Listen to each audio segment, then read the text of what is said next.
What's going on, everybody? Welcome to Adam Carlson's channel here. If you're following MN Viking Zombie, it's time for That's me. another.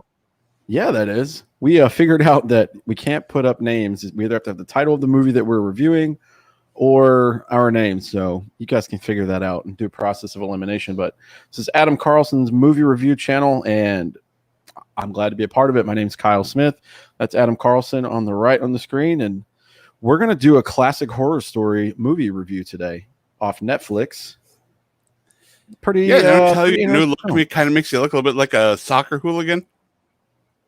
Me? Yeah. Oh, yeah, with the shaved head. I did a reboot. I got one of those, what I describe as I've been a cop my whole life in a small town, flat Oh top no, haircuts. Yeah, that was, I did not ask for that. And I was like, you know what? Hair will grow back. it will. I'm just going to do a reset. But So yeah, we've this been is fun. continuing a series with recent horror movies. We stuck with Netflix this time and went to a classic horror story. This is an Italian film that's been released on Netflix, and honestly, it's been getting a lot of mixed reviews from a lot of people. And I have a feeling that we're going to get some of those mixed feelings here as well. So, yeah, this might be an interesting one for Mr. Smith and I to talk about. So the movie opens, right? And they're in this, she's in this gas station diner kind of place, and she's waiting for her ride share. She's going home to visit her parents, where apparently she's going to get an abortion, right? Yep. And this ride share pulls up, and it's an RV, and they're going into town on a nice drive, right? Yeah, going in the countryside. It's Italian, so I'm guessing that it's based out of Italy. So they're going to take the scenic route to what probably I would guess would be another hub somewhere, maybe a major city, since there's multiple strangers that are going to be in this RV ride sharing together. But yeah, you nailed the beginning. There's a beautiful young lady. You can tell she's uncomfortable having a conversation about what you had mentioned would be an abortion the next day, a procedure, and she's having second thoughts. She's battling this, and I thought that was a really deep subject matter to start with, but it does add an extra layer of complication, I guess the word I would use, for that particular character for this movie. And it kind of brings you in really close. It's super personal right off the bat. Absolutely. So it turns out that their driver is really into horror movies and is filming a lot of them on his phone. And he's kind of navigating them the way through. He's being a good driver. He's hooking them up with some beers in the back on the cooler. And they stop, and one of the guys that was in a couple that was taking the trip with them decides after a few beers that he wants to drive the RV. Yeah, So that was very weird. they let him do it for some reason. And they end up crashing into a tree after swerving to avoid a dead goat. Yes. And then when they all wake up, they're somewhere else in the RV. And Yeah, that place is not good.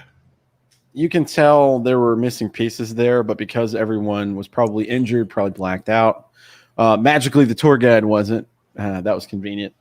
But yeah, you nailed that too. It's a good paint the picture play by play so far. You can kind of see as you would have in a classic horror story on there, you would find different characters, different walks of life. They each have either a charmingness or a bitterness about them that you don't like. There's an older gentleman. I think he said he's going to see his wife. There's a young couple, cute girl, dipshit, teenage boyfriend. I thought the boyfriend was kind of fun, even though he was an idiot. Yeah, he was definitely an idiot, but he definitely brought the comedy to the bunch. You got the troubled main character we were talking about, and then the odd tour guide. If you came into this blind like I did, you got really weird vibes from him right off the start, and you could kind of tell, like, okay, this guy is very odd compared to everyone else. But I'm going to give him a chance because he brings a dynamic and this thing that he likes. He brings it in, and I'm like, you know what? I'm going to give him a chance for that because why not? But yeah, that's a weird thing about it, right? So they swerve to get around this dead animal carcass, it looks like, and they all wind up next to a house, which you can see behind Adam's head here. And it's really weird. How did they get there? How did the tour guide not pass out as well? Get knocked out. And there are some other questions there because apparently that impact was enough for the red-haired guy to break his leg, which that's a strange injury to have in that sort of accident.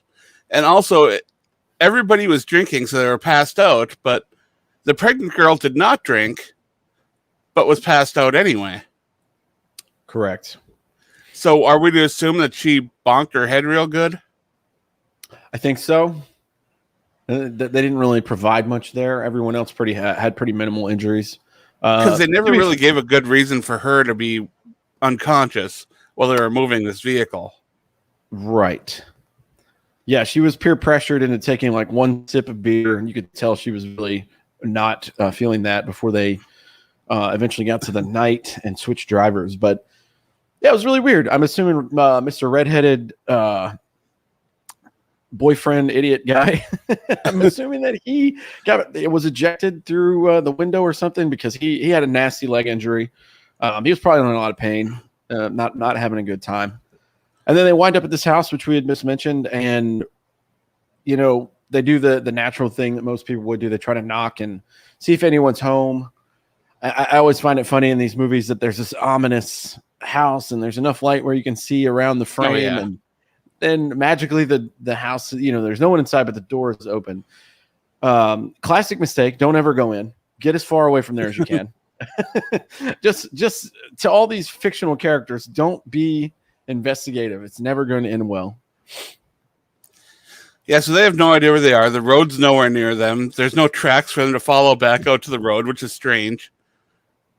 Whatever pulled that vehicle there left nothing, so I don't know if the helicopter dropped it in or what, but it was another part of the story that just made absolutely no sense to me. But the driver and the host of the ride share, he had an earpiece in, and he explained that it was because a bully smashed his head against the wall.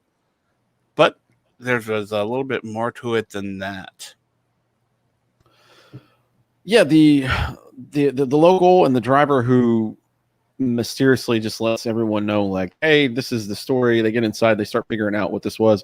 Oh my gosh, this is an old wives' tale. This is an old story from back in the day that my grandmother taught me about. That's the first sign where I'm kind of like, you know something about this. I'm not a fan. I don't like anything about this. Side note, we didn't address it at the beginning, but if you're gonna watch this movie, if you want to give it a try after we review it, just know if you're used to, and I'm not poo-pooing on the quality at all. I get it.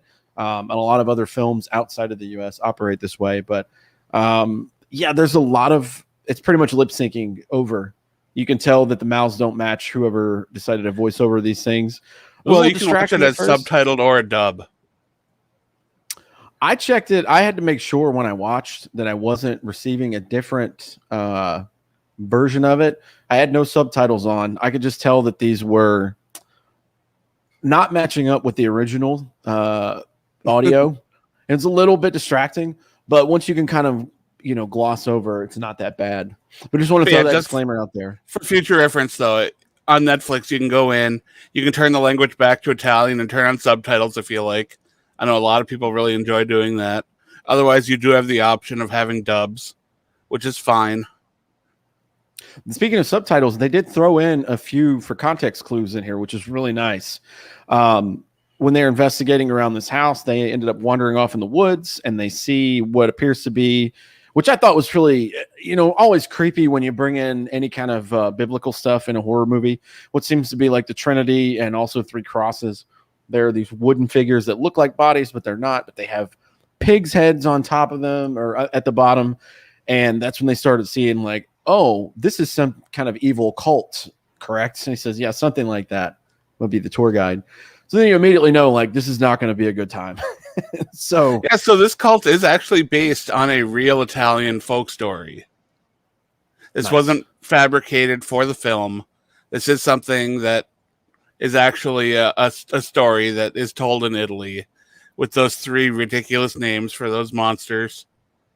And it is to benefit the people that need food and a good harvest and all that. So yeah, this is a real thing in Italy that is a story, of course, not a real thing. Unless it is, then I'm guess I don't know. I'm gonna need to look into this. I would love to read a book about this because this is wild, and this is the part where we dive into some really gruesome stuff. Because what happens in this movie is nothing short of brutal. I'm not going to jump that far, but I did like the ending, which we'll eventually get to. But yeah, so this cult, I mentioned three crosses, and it was kind of like the hear, see, and speak no evil kind of deal, right? Nice little twist on a classic tale there. One monster has no ears, one has no eyes, one has no tongue. And that's what this cult, basically in a nutshell, is after. If they get a hold of you, they're taking one of, if not all of those things from you, and they're going to kill you. And they're going to sacrifice you for the greater good of what they believe in. And man, I have a really random reference for this, but spoiler alert there. Mr. Young, idiotic teenager redhead guy is the first one to go. Feel bad for him. It brought your Xena Warrior Princess. I remember watching that when I was younger, and it was really crazy. They had an episode where she was hit over the head or hitting the legs with a mallet, which is a really brutal way to get introduced to this movie. Where the first kind of kill, you just take a big hammer and you start bashing people's feet down on a table. And I was kind of taken back. I was like, oh wow, I wasn't expecting that for the first thing that I see in here. So that was pretty brutal. If you're looking for good kills, there's a lot of good kills in this movie.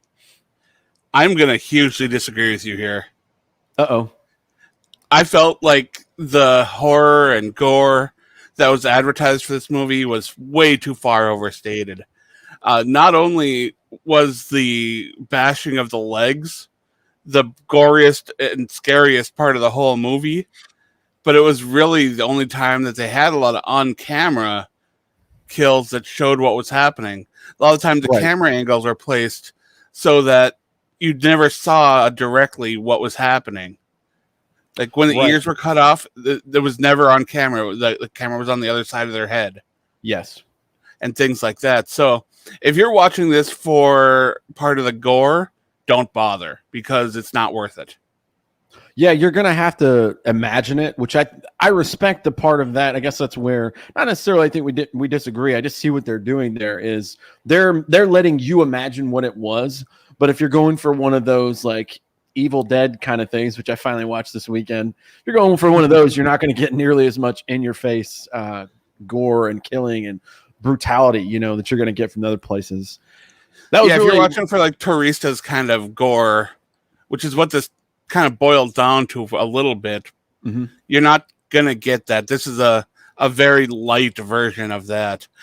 And without going too much into it, this movie, I believe, was designed to take bits and pieces of a lot of popular horror movies because I'm having trouble figuring out if it was an homage or a parody of horror films.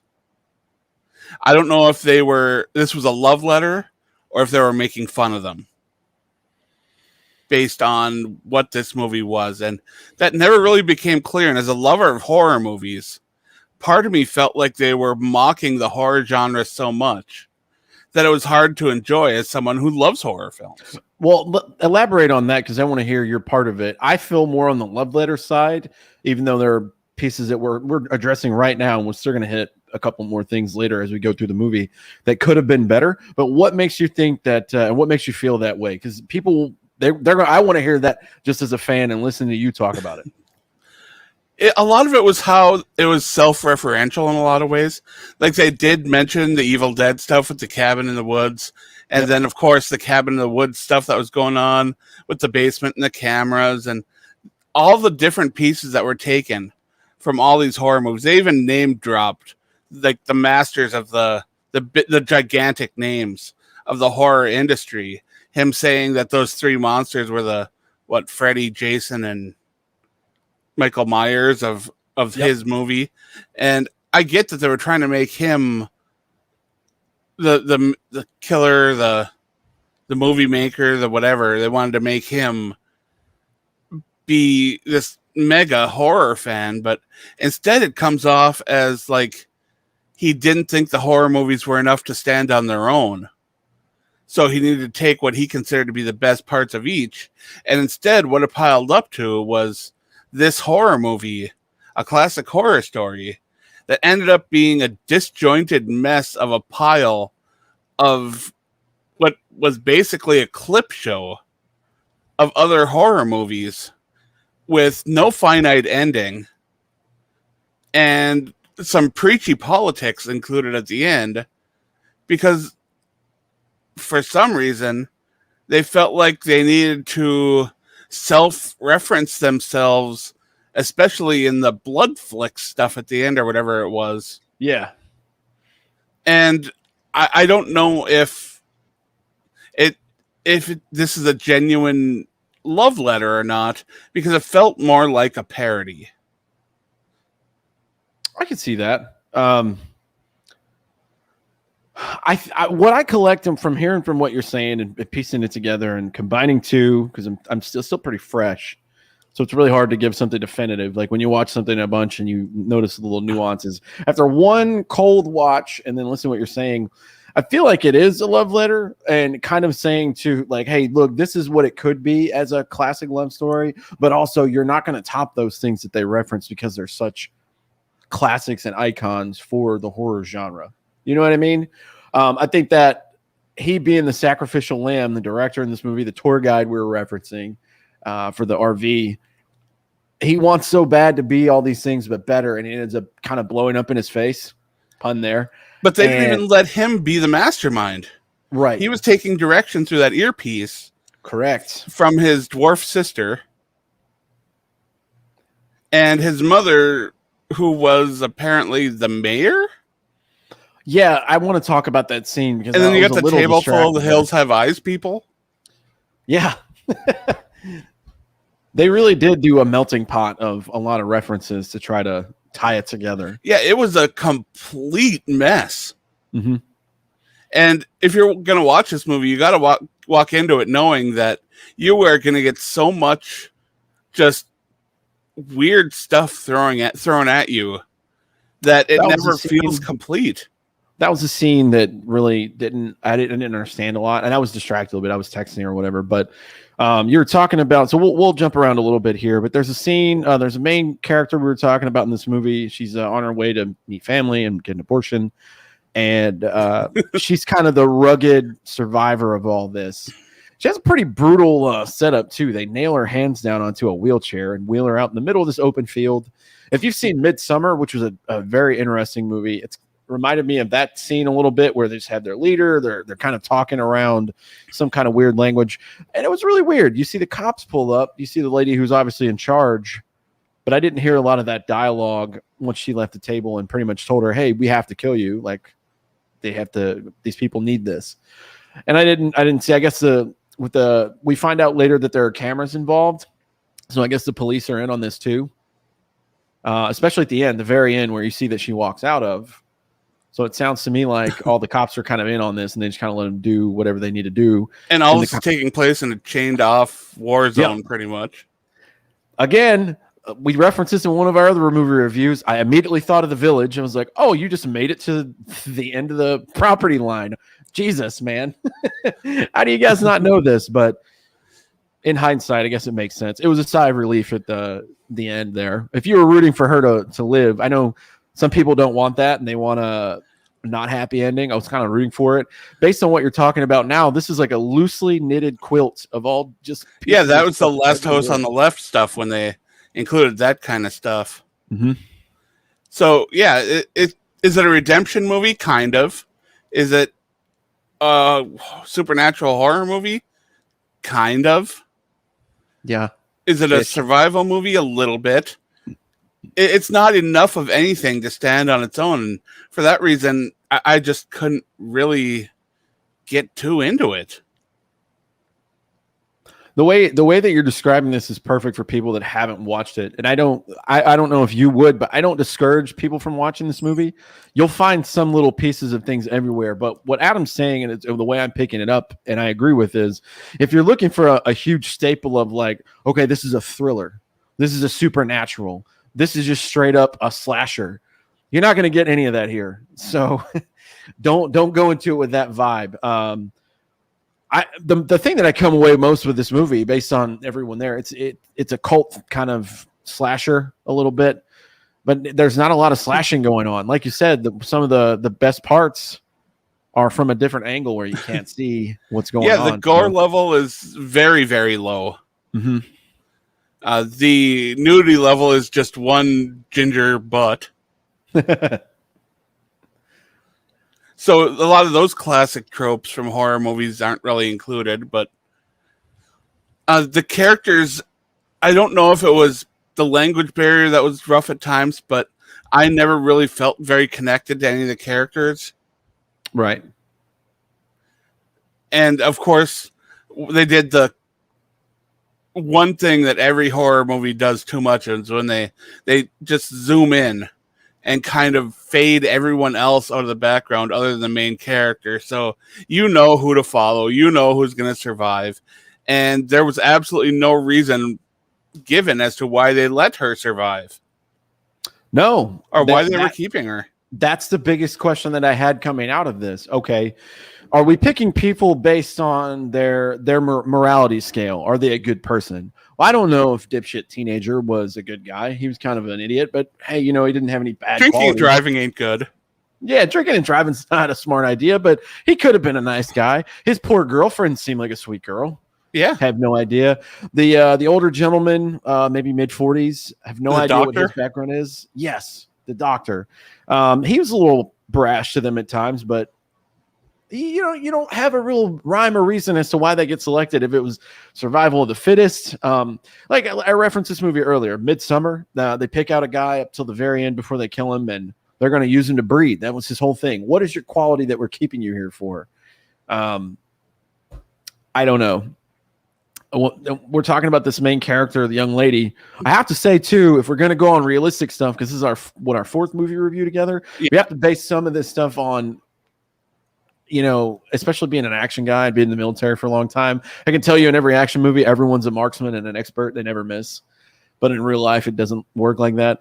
If you pull your hands out of being nailed down to a chair, you're not going to be awake very long because you're going to have major blood loss. So I thought that was pretty crazy that she could have enough awareness to bandage that up and then to aim a gun and shoot it. I don't think your hands would work like that afterwards either, but that was pretty gnarly.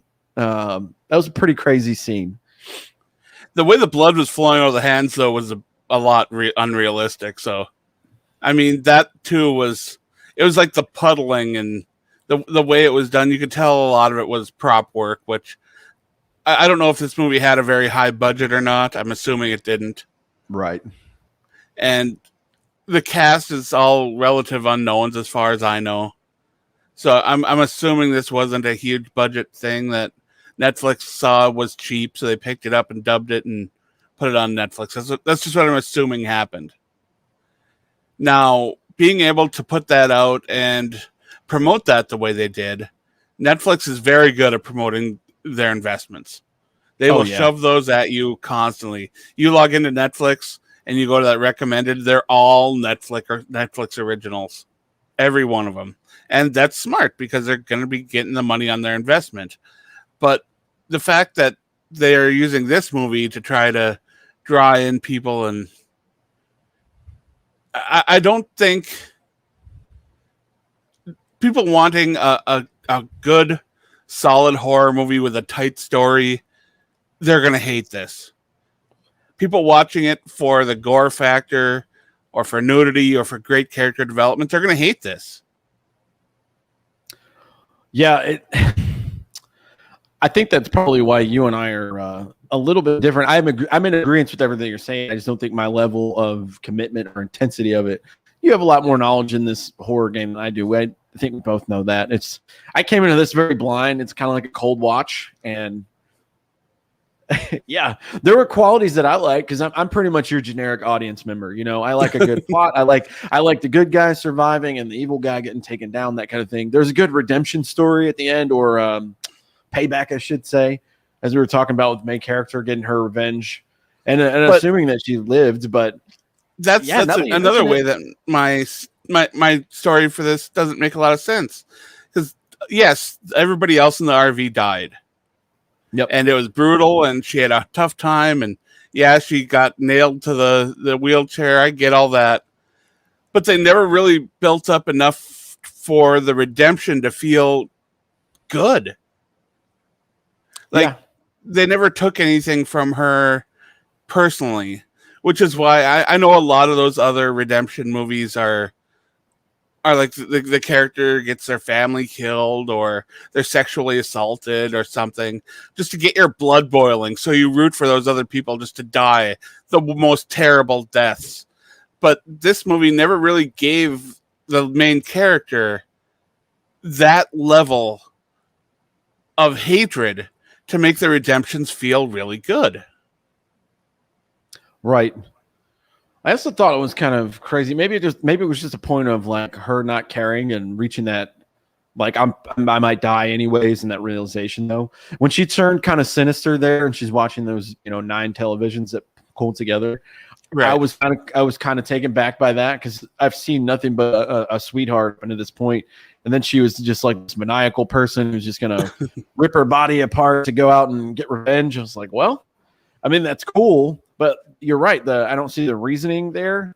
I didn't see the motivation behind it. But yeah, it was kind of all over the place. Now that you mention it, now that we're doing a scaled back look, like I said earlier, the way I would describe this movie is a loosely knitted quilt of a lot of random stuff. Just go in this bin over here of classic horror movie stuff and just pick out what you like, and then try to make a picture out of it over here. Okay, we got to talk about this ending though. Okay, we've talked about the whole Bloodflix thing, and Sure. that alone is enough to, the comments are kind of echoing a lot of what I said about, there wasn't enough gore and everything. If you stop to read some of the stuff that the commenters were saying about this film, because, I guess they're just trying to mirror what regular people would be saying. But before that, the ending where she walked out on the beach, right. She followed this kid out. Everybody stops to record her on their phone, and she walks into the ocean and holds her stomach. That's the end. Yeah. So, was this a preachy her learning that all life is important, and now she doesn't want to get an abortion? Did she walk into the lake to try to drown herself after what she's endured? And because she didn't get her abortion? I mean, it left it so wide open in that way. And it also left it on a Black Mirror kind of note, where they were pointing and making fun of society that nobody stepped forward to help her, and they all pulled out their cell phones. That's a very good point. This is such a jumbled mess of a movie that never makes an attempt to explain anything that's happening. You're supposed to just go along for the ride. I mean, if you're going to watch this, make it a popcorn movie. Just grab some popcorn, sit down, eat it, turn your mind off, and just try to enjoy it for what it is. Because the more you look at this movie, and the more you try to analyze the characters, the motivations, the storyline, the realism of everything, it all just falls apart. Yeah, that was kind of crazy. I just assumed that after being covered in blood and sweaty and disgusting, she was just kind of a way to physically and mentally like cleanse yourself. But she wasn't cleaning herself. Well, yeah, I mean, not actually. She's probably physically exhausted from all the trauma she had been through. But I'm just thinking of, the reference too that got me. You're grabbing your stomach is like, hey, I hate to be that guy, and I'm sure that would have hit you on your mind once you got a chance to breathe and you got into that chaotic situation. You're like, all right, cool. I'm not trying to be murdered now. But it's like, that's what you're worried about? Dude, you might not get to use your hands again. But you know what I mean? But let's think about it this way. Is it is the ending of that movie. Those people on their phones trying to capture her so that they can finish the movie for the family and the community. I don't know if they were watching it in real time. Because I don't know. Who released the movie? Yeah, that's a glaring question. I don't know. She didn't take the film out, did she? No, she didn't. So somebody else used that. I guess whoever was it the voice in the earpiece, whatever. That was the sister, right? The sister was the voice in the earpiece? It might have been. I'm so cloudy on the details. Or either that or it was the mom. I was assuming that these people were unaware because the kid that was in the woods crawled under the fence, and he's, a chubby kid with his floaties on and his swim trunks, and he sees a poor girl covered in blood pointing a shotgun at him. She's like, oh shit, I got to get out of here. So I was assuming all the people on the beach were unaware, but that might just be an ignorant take. I'm not sure. But I know that kid in particular was not expecting that. And he was like, oh, I'm in the wrong place. I should leave. Yeah, but do you see what I mean? How no matter what they were trying to preach there towards the end, whether it was an anti-abortion message or a life message, or we have no idea. There's no answer. There's nothing there. And that's why your point about this being a popcorn movie is so spot on, because usually films will give you some kind of subtle thing that you might not catch the first time. You're like, oh wow, that's your aha moment. This is what they were trying to say without giving you the answer. There's none of that here. None of it. No. And it definitely felt like just chunks of movies you like that you never actually got to watch. Like this makes me want to go back and watch Cabin in the Woods. It makes me want to go back and watch Turistas. I mean, maybe this is a love letter because it makes you want to go and watch those instead of watching a classic horror story again. I can tell you, after watching Evil Dead for the first time this weekend and then watching this is like diet child's play compared to that. Like, it's not even close. Now you watched Evil Dead 2 and not Evil Dead, right? Yeah, the 2013 version. Yeah. Oh, well, when you go back and watch the originals, make sure you watch the second one, because it's essentially a remake of the first one that they got another chance at and did much better. Oh, okay. It's not actually a sequel. Nice. Yeah, one of my coworkers, shout out to Jake, he showed me the beginning of Evil Dead. He's like, this is how the movie starts, with that poor girl tied up at a pillar in the basement. And I was like, oh, this is how they start the movie. That's intense. And yeah, you never got to that point here. We got to talk about that too in this movie, because this movie did start out with the girl tied up. Yeah. And she's laying on the thing. And did that ever happen in the movie? No, we have no idea. That was just some random person that was sacrificed to these crazies, and we never got a story on who she was or what. She was just victim number one, as the screenplay would have it. So, yeah, I mean, I don't know. The more I look at this movie, the more I just get frustrated. Because I want it to be a love letter to horror. I do. But I just don't see the passion and understanding of the horror genre. Instead, I see a blind walkthrough of some of the more shocking moments or revelations in horror movies over the years, slapped together in a movie full of characters that, I don't know, I guess it just feels like a scary movie kind of ripoff, like the parodies without being funny. If you go back and we watch this from the time we started this 33 minutes ago till now, I'm starting to see more and more of what you're saying.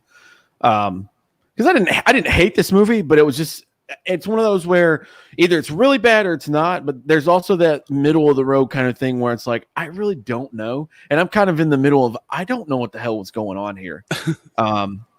And there are a lot of people that really love this movie, and maybe it's because they love horror movies and they love the bits and pieces that they saw, and they just felt really, really good about it. That's fine. I didn't think this was a poorly made movie. Right. It's not poorly made, but the construction within the plot and tying it together, and then emotional investment in characters, because I never really heard that much about anyone minus the main character. I don't know. To answer your question, She never even stopped to text her mom back. No, not at all. She just threw the phone down like, cool.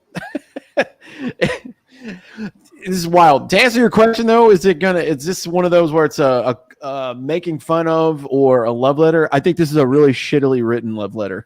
I think it's a very bad love letter that's written by someone who has trouble expressing their feelings. They, the intent might have been there, the want to might be there, but the execution, no pun intended, was not. It could have been way better.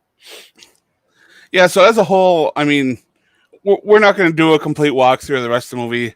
I think we established what this movie was for what it was and how it got started. But after that, it just takes so many strange, unconventional developments to get to the next horror movie subplot that it just loses track along the way. So we're not going to do a scene by scene kind of breakdown for the whole movie. We just wanted to establish some of the characters and some of the motivations. But yeah, I mean, if I'm going out of 10 on this, I'm going 3.5, maybe 4. Yeah. I'm not going to do like a Barstool Pizza review where we go like 4.35 or some shit like that. We'll either give halves or wholes. I'm going to give this movie a 4.5, just based on the reference it's trying to make. There's a little redemption there, but outside of the references, everything else is very shortfall. That's the peak of this mountain in my review, and it doesn't even meet half. I've seen much worse films in any genre, but yeah, this was pretty sloppy. And what's crazy is like Netflix has been putting out a lot of bangers, in my opinion. They've put out a lot of good stuff now that they're kind of taking over the film industry, or at least becoming like one of the 3 pillars of the film industry. But this one's kind of a stinker. So I don't know. It's this one is frustrating. I will admit that I did only pick up my phone once during this movie. There was a slow point where I lost interest, and I picked up the phone and I started playing a little bit. And that's got to be kind of a little bit of how you rate movies, is because if a movie can draw you in, and you're not constantly staring at your phone, then they're doing their job. Throughout all 3 of the Fear Street movies, I don't think I played on my phone once.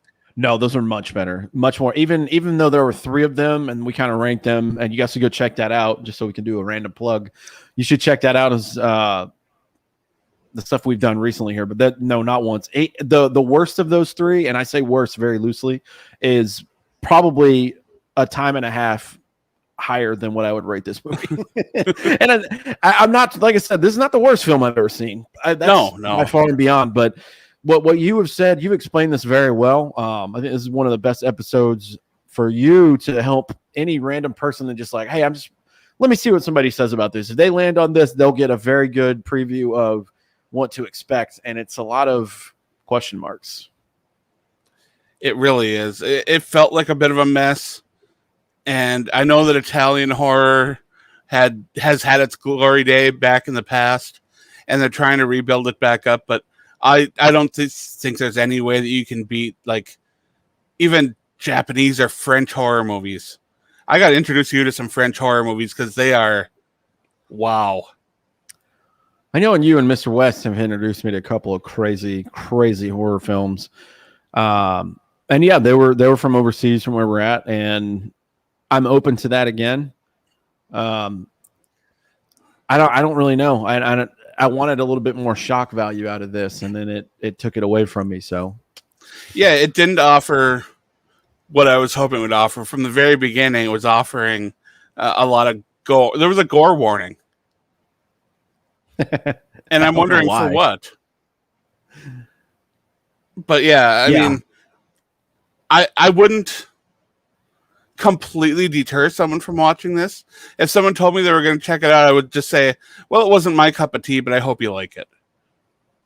Yeah, if you have a friend like I do with Adam right here, who's a really big horror fan, I would not recommend this to the horror gurus of the world. If you have someone that you want to introduce it to, the genre to, who maybe is like, oh my God, they're always scary to me. It's like, this was not that bad. If there isn't really an audience for this. The audience should be really well-established horror fans that know the genre in and out, but they're not going to be the ones that get enjoyment out of this. Correct. Like it was written for an audience that doesn't want it.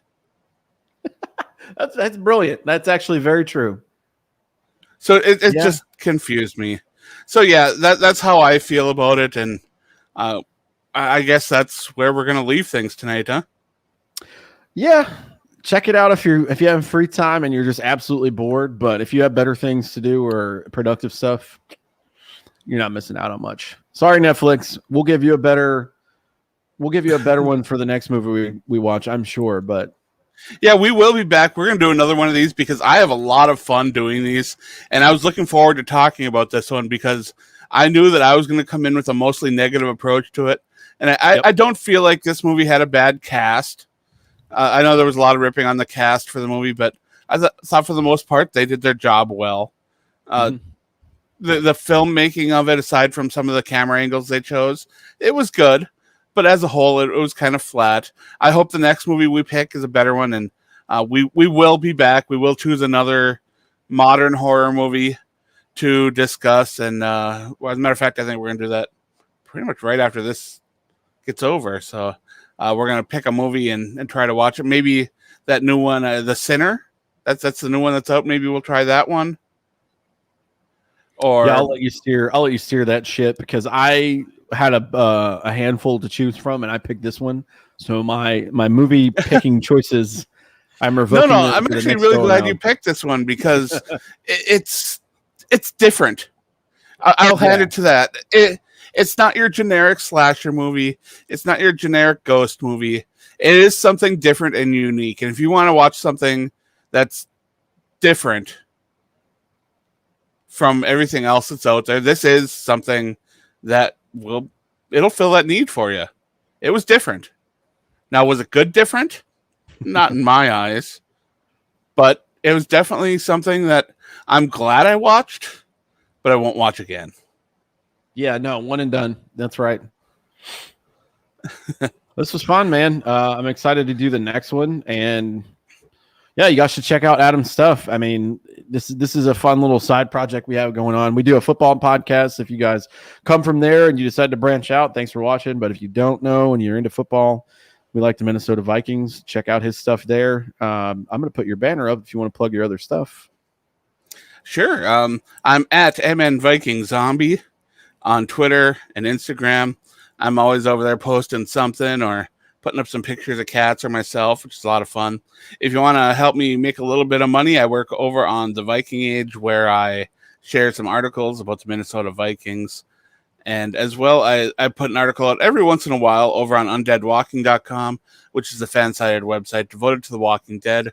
Of course, season 11 of The Walking Dead, the final season of that show, will be starting very soon. And that should bring a lot of excitement to the Walking Dead universe. And let's hope you're watching this either on Twitch or my YouTube channel, which I've started uploading some of my gameplay from Xbox to my YouTube channel to go along with these movie reviews, just to give a little bit of diverse content over there. So head on over there, give it a like if you want. I know that these aren't getting a lot of love so far over on YouTube or on Twitch, but I do them because I love them, not because I'm getting a massive following. I'm glad to be a part of some of that stuff, man. This is a lot of fun. Absolutely. Plug your stuff, man. Yeah, if anybody out there in internet land wants to follow me, it's all the same stuff. TikTok, Twitch, Instagram, all that fun stuff. We also do the Viking Age, which you can check that out real fast. I'm sorry, I was your podcast. Your first Twitch follower. Yeah, you were. I got on here just now because it lets me know. I only follow like 4 people on there. It's like, hey, Adam's going live. I was like, you bet he is. Oh, yeah. And I hope that these start to pick up a little bit more because, honestly, I feel like modern horror is a really tough place to navigate as far as films go. Movies are so hit or miss these days. And I feel like a lot of movies on Shudder or whatever, they're very B quality movies because they assume horror fans will watch almost anything these days, and it's true. I'll watch a really bad B horror movie and I'll enjoy it because there aren't enough options out there. And if I can give somebody a little bit of insight, or if someone can watch a movie and come and watch a review and be like, okay, yeah, I see that, or I understand that, or I disagree with that. Those are all awesome things to come together and bring a horror community together. I just hope to one day be a part of that horror community where we can get together and discuss a lot of movies. I know today was empty in the live chat, and hopefully we can fill that up in the future. But yeah, for now, I mean, we're just having fun talking horror movies, and it's so great. You know, the best part about it too, and we can bounce after this, is it doesn't matter where you're at in that genre. That's my favorite part about it. Adam is way more well versed in this. If you had a question about stuff, you could absolutely ask him, and he can point you in the right direction or the general area. But you know, I'm pretty new to this. I've always wanted to do film review, and this is kind of the cool way for me to get in and do this myself. So get in to tag along. Ride your coattails again. Thanks for letting me do that. This is fun. Yeah, man. I'm just glad to have someone take this ride with me so that I don't have to talk to myself the entire time. When you can bounce your ideas off someone else, it's so much better. Yeah, absolutely. Well, yeah, on that note, we'll have a cool one next time. Sorry for you guys if you expect like a gushing, glowing, oh my God, you have to see this, but yeah, whatever. Yeah. Yeah, but if you made it this far, thank you for tuning in.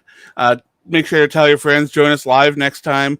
If you hit that bell notification on YouTube or on Twitter, you'll get a notification when we go live, and you can hop on in. I understand that movie reviews are kind of rough because if you haven't seen the movie, you don't really want to join in and get spoiled maybe, or maybe you do want to kind of know what's going on before you hop into a movie and you get a little taste. I don't know, but either way, I'm glad that you decided to give this a watch, and I hope that you'll come back and give us another whirl next time. So on behalf of Mr. Kyle Smith and myself, stay bloody.